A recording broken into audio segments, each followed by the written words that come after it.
He's a data scientist at Energi. He's going to teach us all about machine learning. Thank you very much.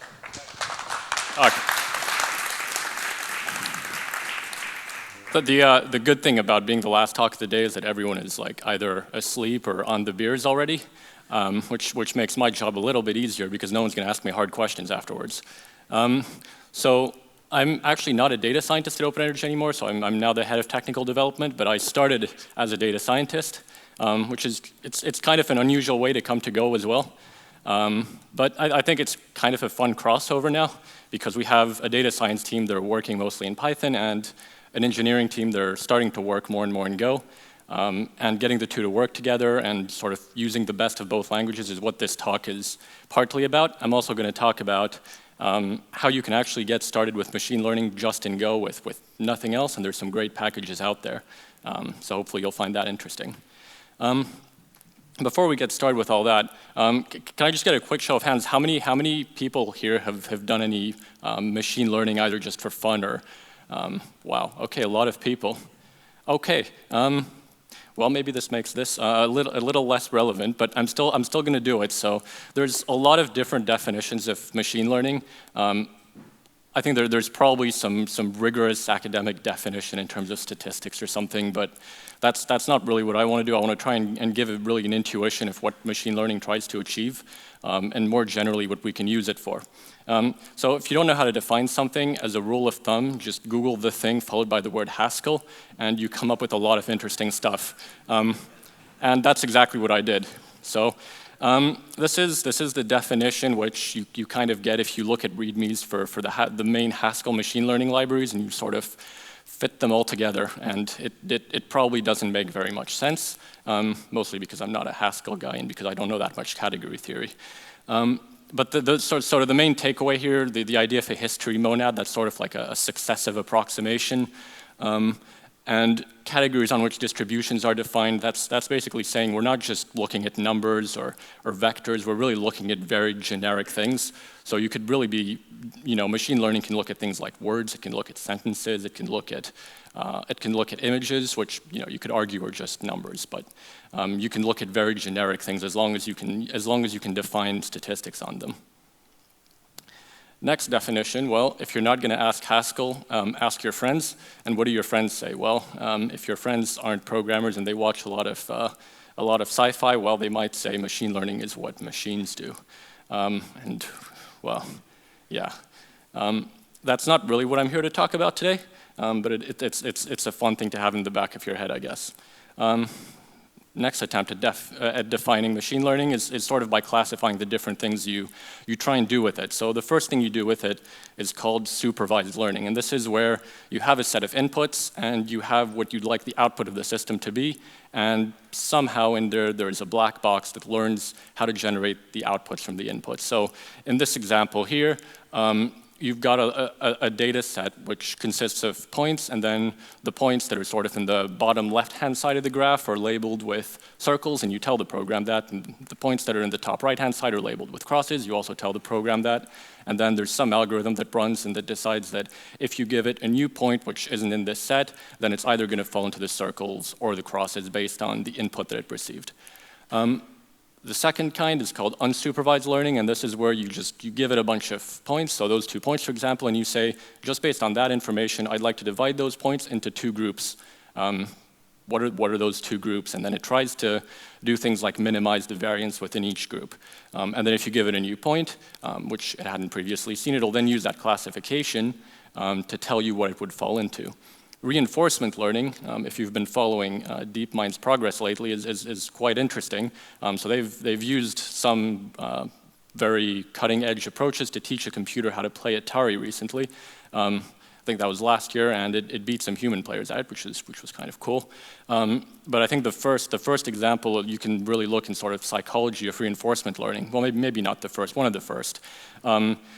There were basically a bunch of monkeys in a room, and there was a ladder in the room, and at the top of the ladder there was a banana, and the monkeys would try and climb the ladder, get to the banana, and when that happened, the first monkey got the bananas, and all the other monkeys got an electric shock or some sort of pain. And after this happened for a while, the other monkeys learned that whenever the first guy gets to the banana, everyone else gets shocked, so they started beating the monkeys as they tried to climb the ladder. And after a few generations of sort of monkeys and replacing monkeys, even though there was no electric shock and no pain, all the monkeys would learn that whoever approached the ladder needed to be hit. And that's an example of reinforcement learning, vaguely. That's not what we do with machines. It's not exactly ethical, but that's how it works. Definition by process. How do you actually go about machine learning in practice? Well, the first thing is to try and define your problem. You know, what are you trying to do? So in the previous examples, we were trying to do something like separate points into different groups. Maybe that's what you're trying to do. You're trying to classify things. If you have, for instance, a customer, is that customer going to be a type A customer or a type B customer? That might be the kind of classification you want, or sentiment analysis. Is this tweet people are saying, all these tweets people are saying about your company, are they positive or negative? So that's the definition. Pre-processing. So as humans, we're very good at processing lots of different kinds of data in all forms, really. All kinds of senses, all kinds of smell, and they can come in any format, really. Machines, on the other hand, they like to have more maybe normalized data. So, for example, if you're trying to compare two data sets, and one data set maybe has a minimum of 0 and a maximum of 100, and the other one is on a scale between 0 and 1, and it represents some sort of percentage that the other one would have expressed in a different way, then maybe you should scale the two data sets so that they're both between 0 and 1 if you want to compare them. It's sort of doing basic statistics on your data before you actually feed it to some sort of what we're still calling a black box model. The second phase is training. So when you try and teach a model something, so this is the learning phase, the model looks at data, it runs some algorithm, and it comes to some internal conclusion. Whether that's supervised or unsupervised, that process is always referred to as training.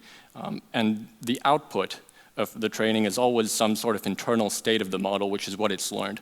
So if you look at human beings and how we learn, our brains are essentially networks of interconnected neurons, and the more we stimulate certain neurons in a connection to others, the association between them grows, and this is a chemical thing. So in machines, it's not quite chemical, but there's still that concept of persistent state with, well, not persistent, but that concept of state within an actual model, which remains after you've trained it. The third step, which maybe some people tend to forget a little bit, once you've trained the models, that you should validate it. So you should look at a previously unseen part of your data, maybe, or you should try and test its prediction. It's very similar to testing in software, right? You wouldn't just write some code and hope it works in production. You would actually want to try it and make sure that it does what you think it does. And the way to do that in machine learning is validation. So you try it on some inputs that the model hadn't previously seen and make sure that the black box actually does something reasonable. And then the fourth part, which is really important if you're going to do this in any kind of software, is to actually persist the model state. So if you went to sleep every night, and when you went to sleep, you forgot everything you learned the previous day, you wouldn't learn very well, would you? Because you'd have to relearn everything the next day. And it's the same thing here.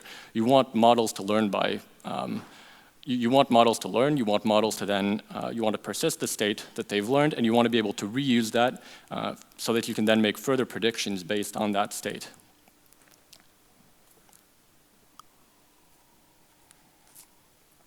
So after all, we are gophers.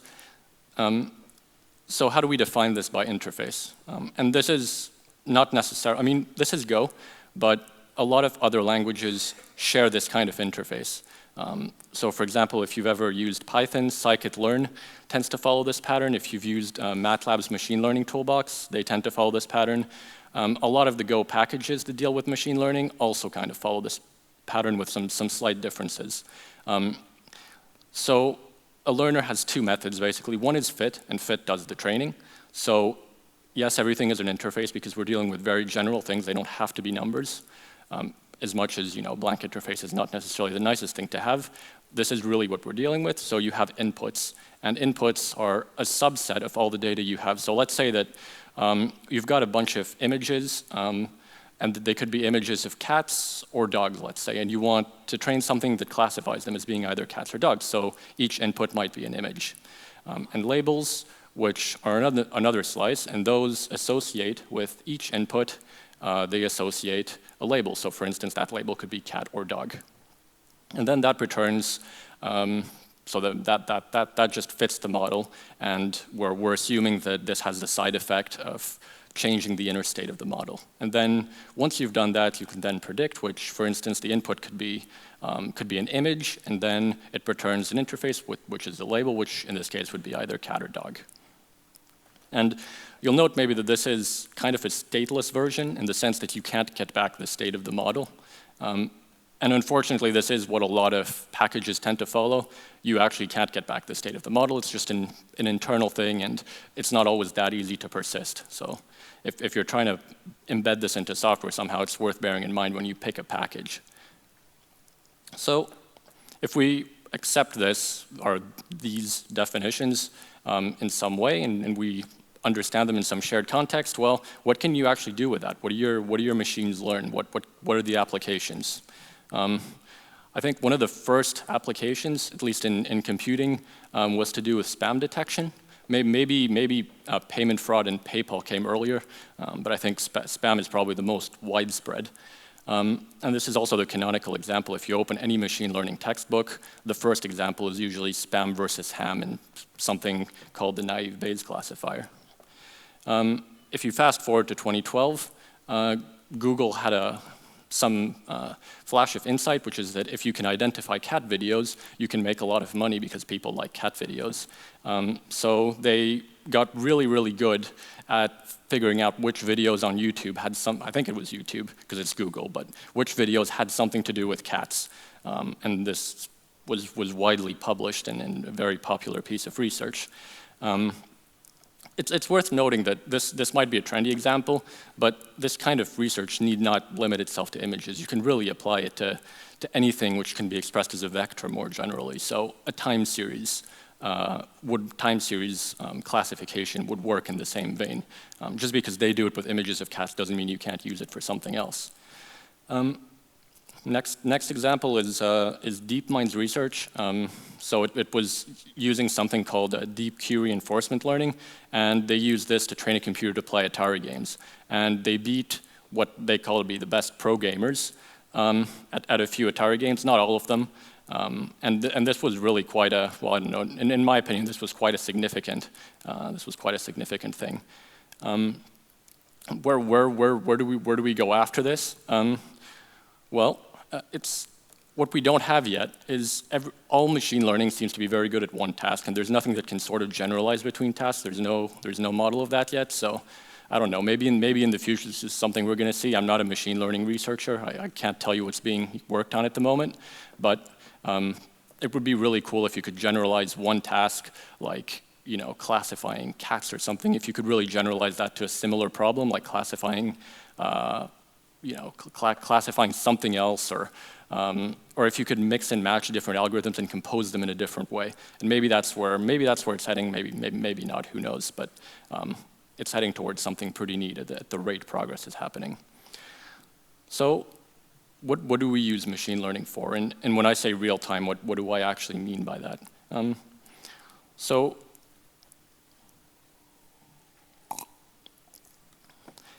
the first power station was built, I think about a century ago, and this was the Edison power station. And at the time, the power station was run to about 20% capacity. And you'd think, you know, maybe that's because of the technology, maybe that's because there wasn't enough demand. And nowadays, we should really have improved that figure significantly, right? But in fact, nowadays, that figure is still around 25%. So that's really not that great. If you look at the utilization in the UK across all coal, nuclear, gas power stations, it's not significantly higher than this first power station. And the reason isn't because the people running the system aren't competent or that they don't care. It's first of all because they're very risk averse. So if they get it wrong and there's not enough capacity, then lights go out somewhere. And at the same time, we're seeing more renewable power coming onto the grid, and renewable power like wind is intermittent, so wind could just cut out at any time. And if you have a huge amount of wind cutting out, then you need to have a huge amount of capacity to back that up somehow. Otherwise, again, lights go out. And similarly, if you have a huge amount of wind coming on that hadn't been forecast, then you also have to be able to bring down a power station or something like that. So, well, what do we do? Well, instead of building more power stations, which is the typical approach, we come at it from the other side.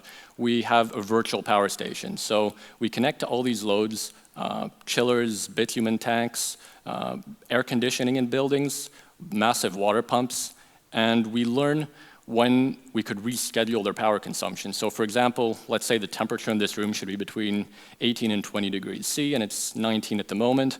Let's say the aircon is on, we could temporarily switch it off, and then we could defer that power consumption until later because the temperature is within those bands.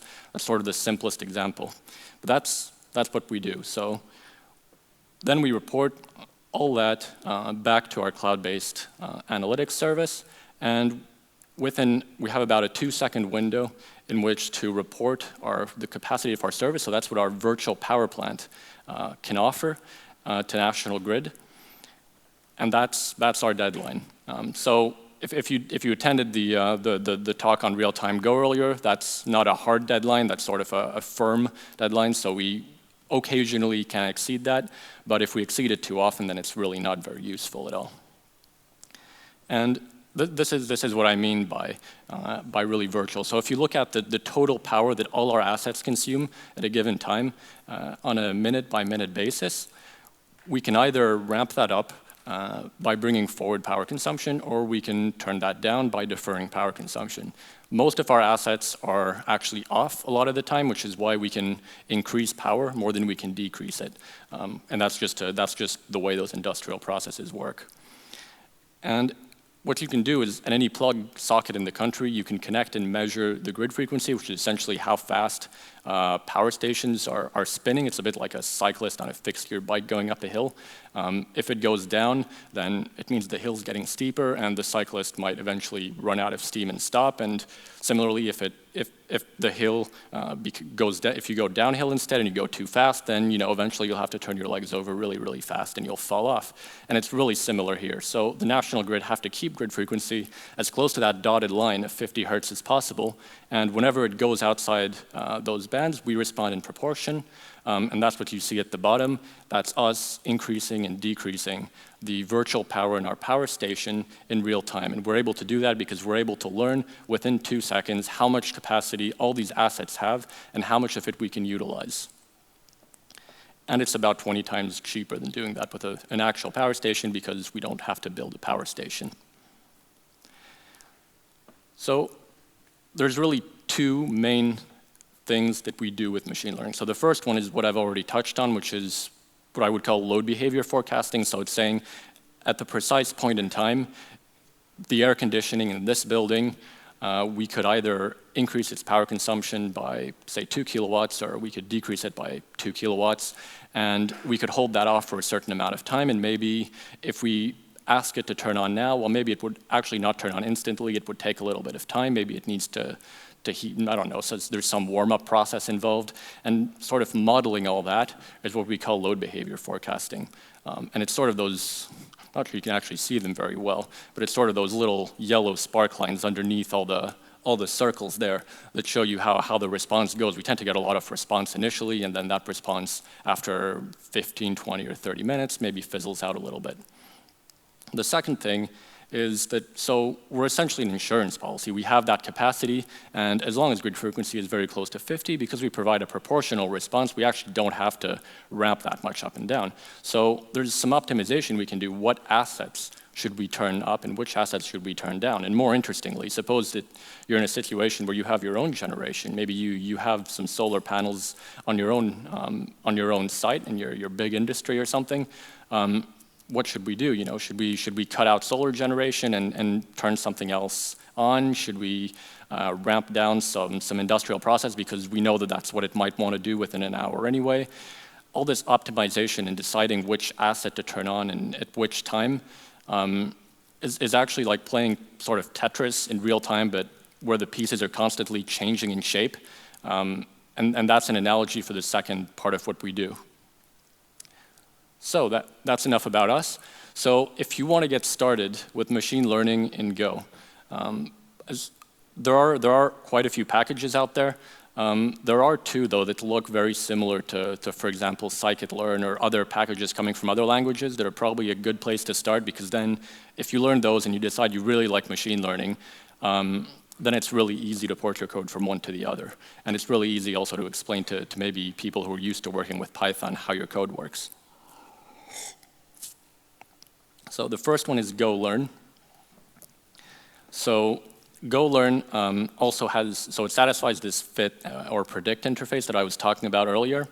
It calls itself batteries included. So by batteries included, it means that it will offer as much help and as many preprocessors to normalize your data as possible. It's really, really, really easy to use. In fact, it's so easy that I was going to have a slide with some code here, and then I realized if you just read their README, you will literally, it'll take you 30 seconds to get started. And especially if you've had some experience with other frameworks, I mean, given the amount of hands that went up earlier, I'm guessing some of you have used things like scikit-learn before. If you've used scikit-learn before, you will love Go Learn because it's the Go equivalent. So for me, the only pet peeve is that a lot of the models have unexported fields where they have their states, and they don't seem to have any methods to let you persist that or get that back in any way. So your model's sort of in memory, and if you shut down that process or something, then you lose the trained model and you have to retrain it. That's, as far as I can tell, there's no way to do it at the moment. The second one is GoML. So this one doesn't have as much help with preprocessing as Go Learn. I mean, of course, you can combine the two and then get the best of both worlds. It satisfies a similar interface, so it's not fit predict, it's learn predict, but learn and fit essentially are the same in this case.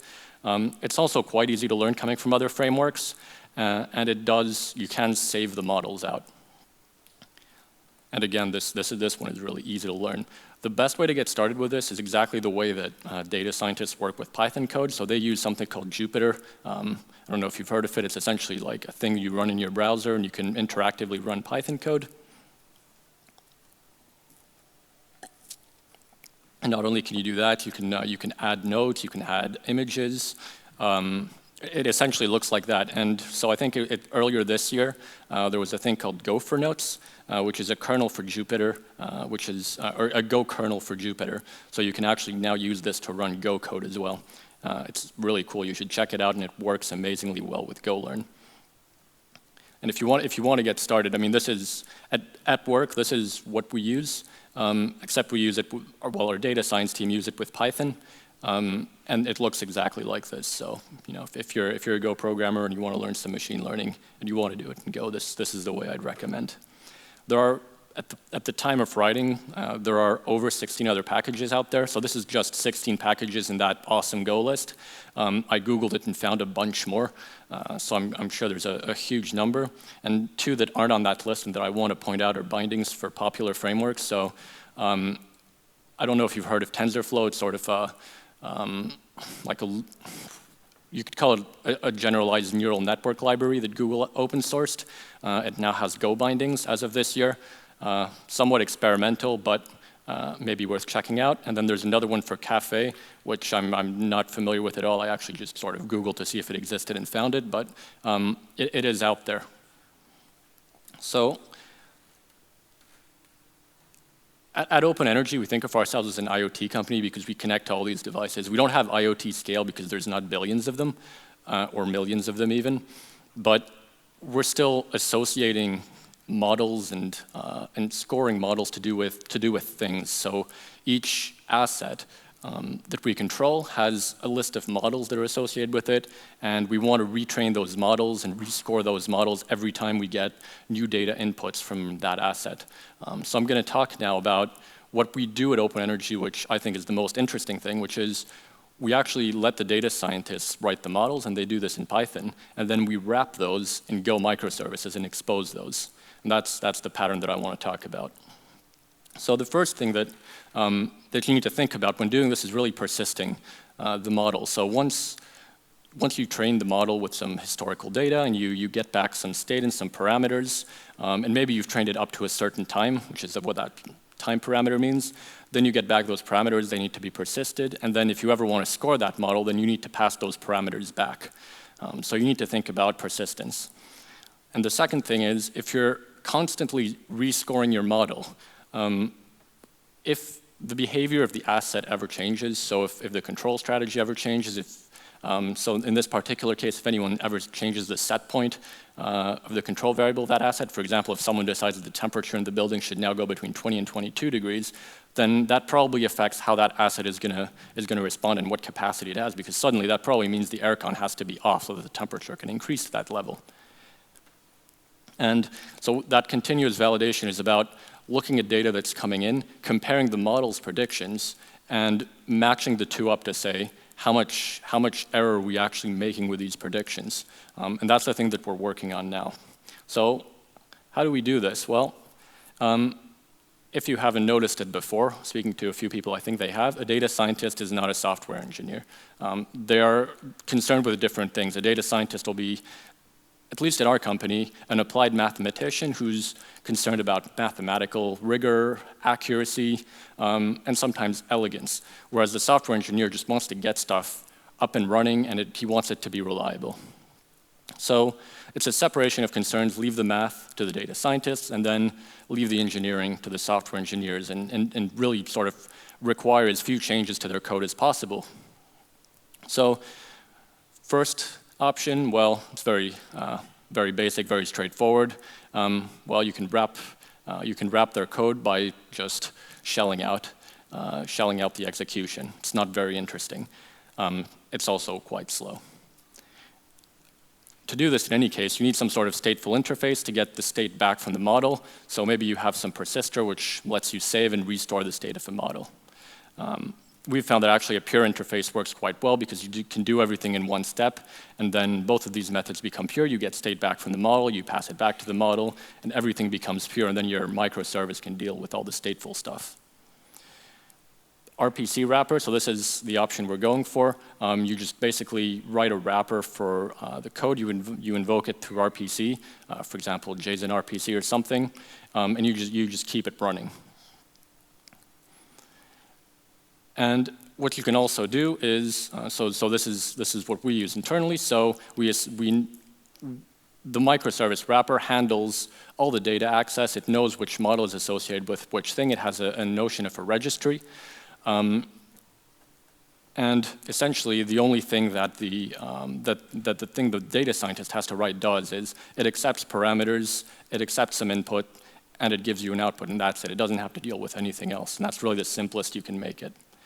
And so this is what we're working on now is this microservice wrapper. And the thing which we'll be working on next is that idea I was talking about earlier, continuous validation, where you have essentially a queue or a priority queue of errors that are coming in. You know that, for instance, that some model has this much error, and the more error your model has, the more inaccurate it is. Therefore, you should try and retrain it because that means underlying data might have changed. So you keep those in some sort of ordered queue, and then you have something that drains the queue and retrains the models in order. And, well, that's it for me. Thank you very much for listening. I'll be hanging around for a few minutes, and if you have any questions or any suggestions for improvement, if any of you have done that, I'd love to hear from you. Thank you very much.